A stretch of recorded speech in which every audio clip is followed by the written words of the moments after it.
Hello, my name is Dennis, and welcome to my trailer park white trash mobile home kitchen. I really do live in a mobile home, in a trailer park, and this is my kitchen. In this video, I'm going to return again to the subject of biscotti, because I love biscotti. A friend of mine loves it even more. He calls them crack cookies.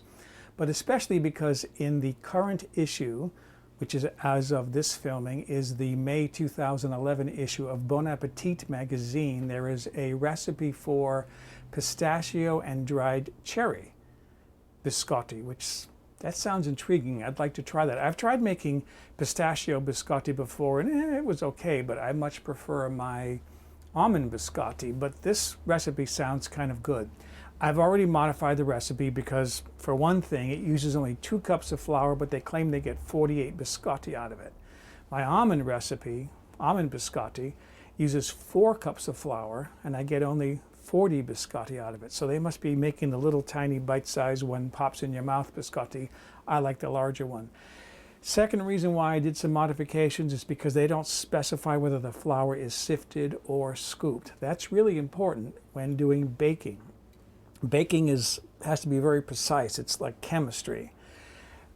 Working with 4 cups of flour, if I'm using scooped or sifted, there could be an entire cup difference between those two, which could throw the recipe off completely. So I kind of met him halfway. I figured 4.5 ounces for a cup of sifted flour, 5.5 ounces for a cup of scooped flour. I measured out 20 ounces of flour. I'll work carefully. I don't necessarily have to put it all in, and I can add more if I need to. So anyways, having mentioned some of my ingredients, let me get into the ingredients that I'm going to be using for this pistachio and dried cherry biscotti. For the website's fans in countries that are intelligent enough to use the metric system, I wish this country would use the metric system, I'm going to give you these ingredients with metric equivalencies. So starting off with my flour, I have 4 cups of flour. As I mentioned earlier, I weighed this at 20 ounces. That's equivalent to about 570 grams. I have 1 3/4 cups of sugar, which weighed in at 330 grams. 1 cup of old-fashioned oats. I love the fact that they call them old-fashioned. When I was a child, this was just plain uncooked oatmeal, but today they have instant oatmeal, pre-cooked oatmeal, or whatever, hurry up oatmeal. So old-fashioned oats now refer to just the old-fashioned, normal, everyday, uncooked oatmeal. So I have 1 cup of oatmeal, oats, which weighed in at 86 grams. And then I'm using 1.5 teaspoons of baking powder, 1 teaspoon of baking soda, 1/2 teaspoon salt, 4 large eggs. I love this little ceramic egg tray. I bought this just for doing the videos. And then 2 tablespoons of orange zest. I'm going to zest my orange later on and get some of that. And then 1 tablespoon of lemon zest, 2 teaspoons of vanilla extract, 1 teaspoon of almond extract, and then I have 2 cups of dried cherries. This weighed in at 320 grams, and then 2 cups of unsalted shelled pistachios, which was 220 grams. So those are the ingredients for my biscotti. If you don't have one of these little zesting tools, you gotta get one. They're way cool. They just take off a tiny bit so you don't get into that white bitter pith that's beneath the good part of the peel. All right, that's good enough for that one. So there's my orange zest and my lemon zest.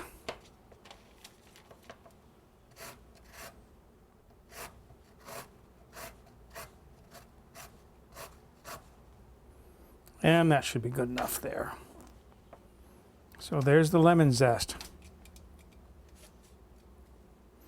I'm not going to measure those out. I know I should have about 2 tablespoons of this and 1 tablespoon of this. This has some of the orange in it, but that's going to be close enough. I'm going to combine my flour, my dry ingredients first, basically. So there's my flour, my sugar, my old-fashioned oats, and the baking powder, baking soda, and salt. And then just mix these up with a whisk. Take a few seconds to make sure this is all homogenized, I guess you would say. All right, I'm happy with that. Those are the dry ingredients. Next thing I'm going to do is the wet ingredients. Combining my wet ingredients, I've already broken 3 of my eggs and put them in a bowl. I saved 1 because I want you to see something that I like. I love how eggs break on wood. They just break perfectly every time. 1 wrap and it's done. So there's my eggs, my orange zest, lemon zest, vanilla, and almond extract.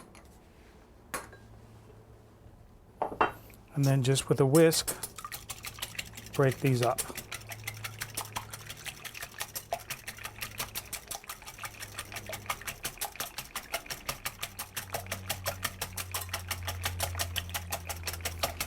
And that's it. That's the wet ingredients. Here is another departure from the original recipe. They tossed the pistachios and the dried cherries whole into the biscotti dough. I want to break these up a little bit. I think it's better for the flavor. This is how I make my almond biscotti. So I'm going to put most of these pistachios in my food processor.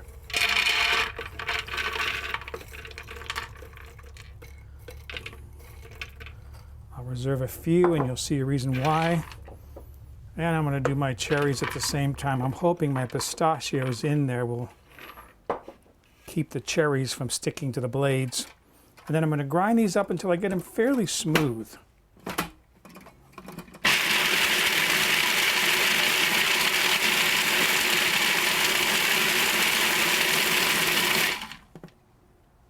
little bit more.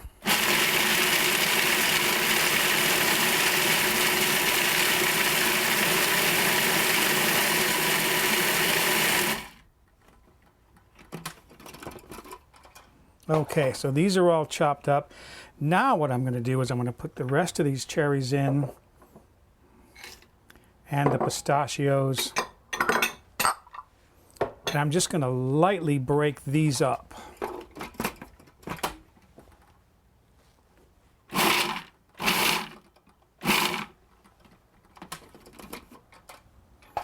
That'll be fine. What I'm looking for here is I want some larger pieces. Like this is a whole pistachio. This is a whole one. This one's broken up. Some of these are broken up. Some are whole, but a lot of this is ground down really fine. That's going to give me a biscotti that's going to hold together better when it's baked. It's not going to crumble and break apart. That was one thing I noticed in the photograph that they had in the picture in the magazine. It looked like the biscotti was crumbling and falling apart. By breaking these up, I'll get, I think, a better consistency and they'll hold together better, but I'll still have some larger pieces that'll add some interest when the biscotti is sliced. Okay, here's where I find out whether these proportions were correct or not. Put in my egg mixture.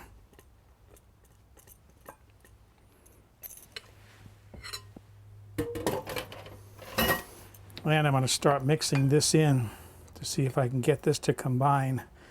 I did put a couple of extra eggs on the side just in case. I want this to turn into a sticky, hard dough. That's what I'm used to working with when I make biscotti.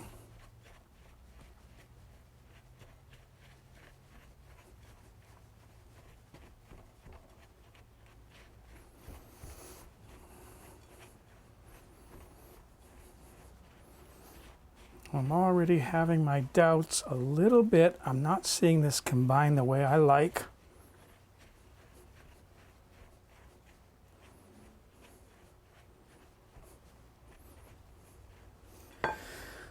Okay, it looks like I have a disaster on my hands, but I don't, because I know how to fix this. Meanwhile, I'm going to get my nuts and cherries in there. And by the way, a couple of things worth mentioning at this point is combining the nuts and the cherries in the food processor at the same time did prevent the sticky cherries from sticking to the blades. And that zest grater that I mentioned earlier, that I used earlier, those are called, it's called a microplane.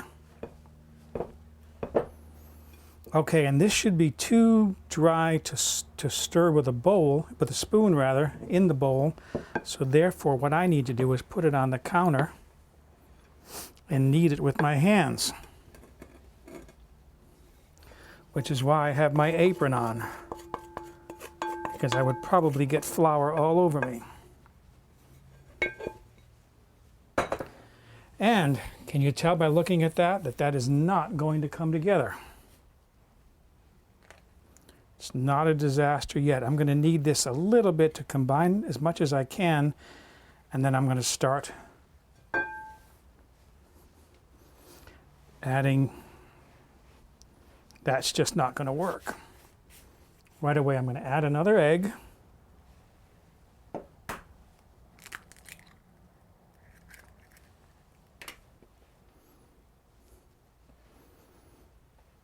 And I'll probably end up adding 2 eggs to this. This happens a lot, by the way. Don't be surprised. I see these recipes in books and magazines, and I try to follow the recipe, and it just doesn't come together because the proportions aren't done right.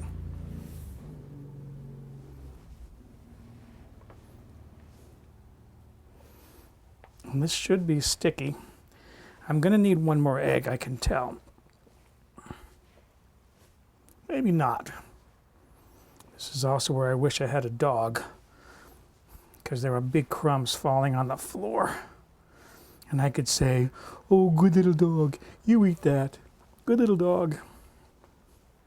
You can't do that if you have children. "Good little boy, you eat that off the floor." That'll get me in trouble.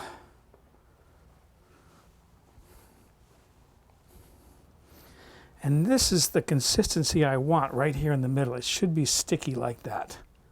That's what I'm looking for. So before I add another egg, I'm going to try to work in as much of this flour as I can. I may not need to add another egg.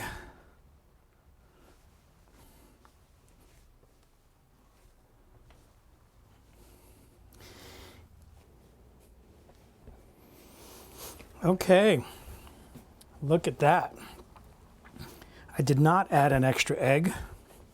This is where I like to see it sticky. This is what my almond biscotti is like. So change the egg portion from 4 eggs to 5 eggs. Those are large eggs, not extra large. Maybe if I had used extra large, I wouldn't have needed a 5th one, although the recipe did call for large eggs. So that's right. I have to get cleaned up here a little bit, and then I'm going to be ready to transfer this, shape this, and put it onto a baking sheet to bake. If you have parchment paper, you can line a baking sheet with that. I'm going to use one of these silicone baking pan baking sheet liners. I've got a scraper here that I'm going to use to scrape this up off the counter, because it is sticky. And then working quickly, you can wet your hands if you want to when doing this. It'll make it a little bit less messy, but I find that if I work quickly, my hands are okay. And what I'm actually going to do is I'm going to dust this a little bit with flour so that it doesn't stick to the counter.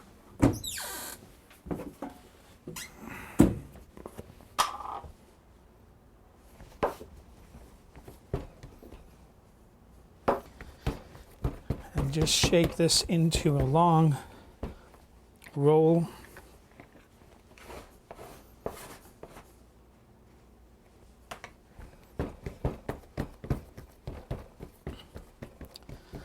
long enough to fit my baking sheet. That's about right. And then I'm just going to kind of flatten this down a little bit.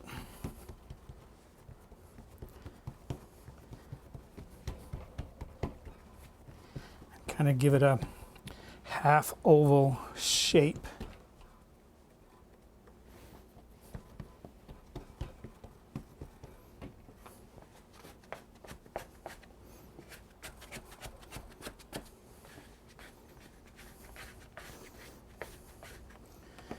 And then place this on my baking sheet. Still sticking a little bit. There, that's better.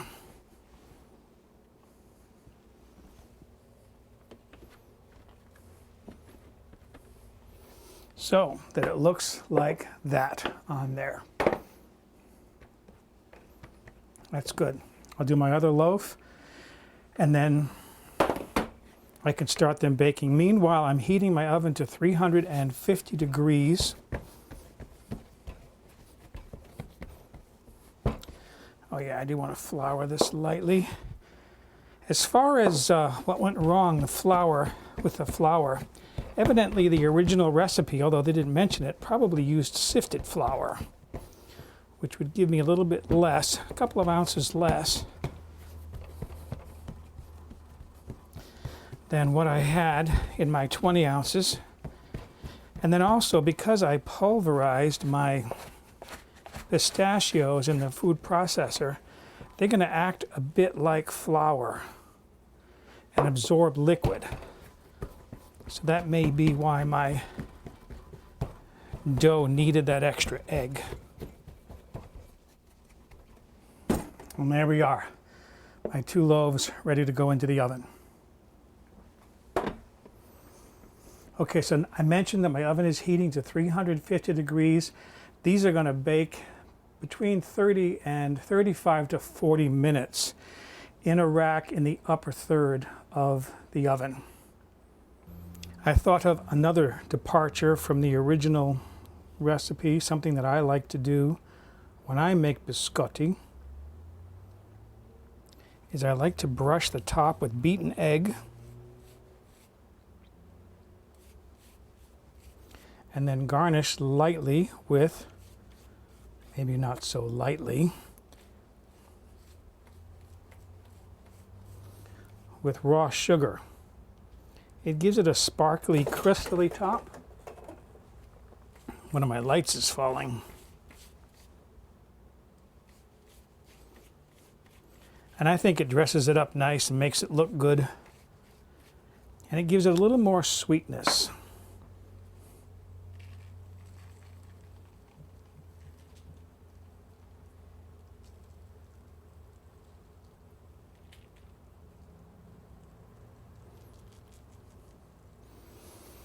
Okay, now this is ready for the oven. Here is my biscotti, fresh from the oven. This cooked for 35 minutes. I decided that was enough. I didn't need to go 40 because I see some nice browning on the top. Cracking is normal. That's fine because there was some baking powder and baking soda in there, which is going to give some expansion. I reduced my oven to 275 degrees for the next step. Meanwhile, I have to let these cool for about 10 to 15 minutes, and then I'll be ready for the next step. And I'm going to cut these at an angle. It's still warm, but it's not too warm to touch. I let this cool about 15 minutes. I said 10 to 15, but I figured with the size of these, 15 would be more appropriate. So I'm cutting these at an angle about, oh, I don't know, 3/8 of an inch wide. A serrated knife would probably work better if I had one. I don't have one. So I ran this knife over a diamond hone and gave it kind of a sawtooth edge to it. Another idea came to me as to why the flour egg mixture wasn't right. The original recipe called for 3 tablespoons of oil for a cup of flour. So that would have been 6 tablespoons in my recipe. That oil would give it a chewy, kind of like an oatmeal cookie texture. I don't like my biscotti to be chewy like a cookie. I like it to be really hard, so that it requires something like coffee or tea to soak in order to make it edible. Okay, I'm going to set these aside and do my other one, and then I'll show you how I'm going to position these so that I can finish the next step, which is actually drying them out. I'm going to arrange my biscotti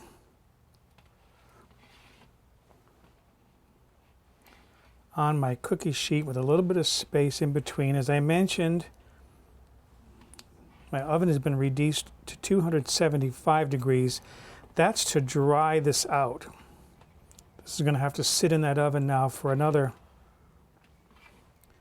45-50 minutes just to see what they look like on the inside. See, this is what I wanted. There's some of those pistachio nuts in there, pieces of dried cherry, so that gives it a texture, it gives it an interesting look, but still this is holding together very well. It's not a crumbly biscotti. I got 41, not counting the ends. I got 4 pieces left over. I'm just going to put those on a piece of aluminum foil in the oven. So these are going to go back into the oven now for another 40 to 45 minutes. I'm going to leave them in for 45 minutes to really dry these out.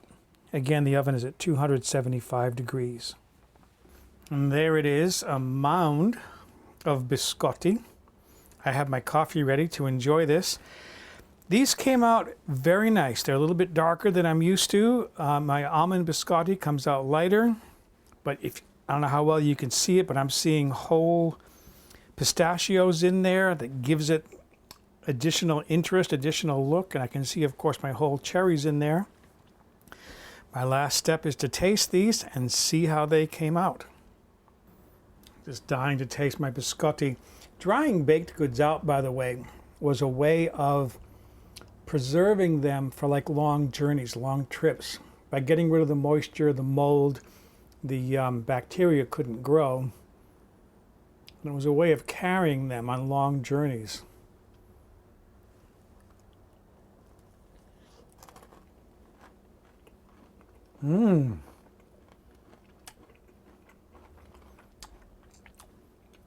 The flavor that really comes out is the cherry. It's crisp. I like it much better without the oil in it. I think the oil would make it too much like a cookie. I think it's better this way. So, excuse me, I gotta go eat my biscotti and drink my coffee.